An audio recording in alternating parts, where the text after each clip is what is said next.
महत्वपूर्ण सामाजिक विषय है, क्योंकि मतदान सबका अधिकार होता है और अपने मत का जो दान आपने कहा है वो मत का दान ही करना है और दान किस भाव से किया जाता है ये सबको पता है। इस कार्यक्रम में हमारे एसडीएम साहब यहाँ उपस्थित हैं।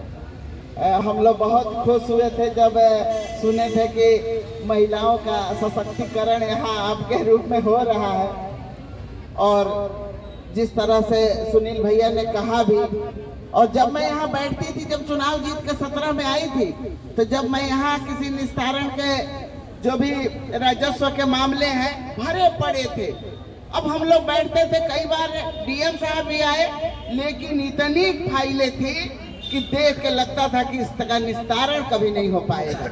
हम लोगों ने बहुत प्रयास किया कि कम से कम 2 ही हो, 4 ही हो, निस्तारित हो, और देख के दया आती थी कि बुजुर्ग के रूप में हमारे अभिभावकगण जो झोला और फाइल उठाए और घूम रहे थे और कहते थे कि 20 साल से हम लोग यहाँ आते हैं और कुछ हमारा फैसला नहीं हो रहा है। तो मैं कहना चाहूंगी कि जब मैंने सुना कि यहाँ तो इनके हिसाब से चल रहा है जिस तरह से हमारा तहसील, तो कोई मामला ही नहीं रह जाएगा। और एक महिला जब निश्चय करती है कि क्या करना है, उसका नतीजा भी दिखता है। तो मैं तो आपको धन्यवाद दूंगी।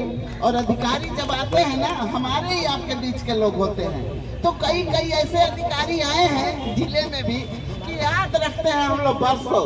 एक अरुण कुमार आए थे हमारे यहाँ एसपी, और लोग याद करते हैं। हम लोगों ने तो देखा भी नहीं था, सुना भी नहीं था।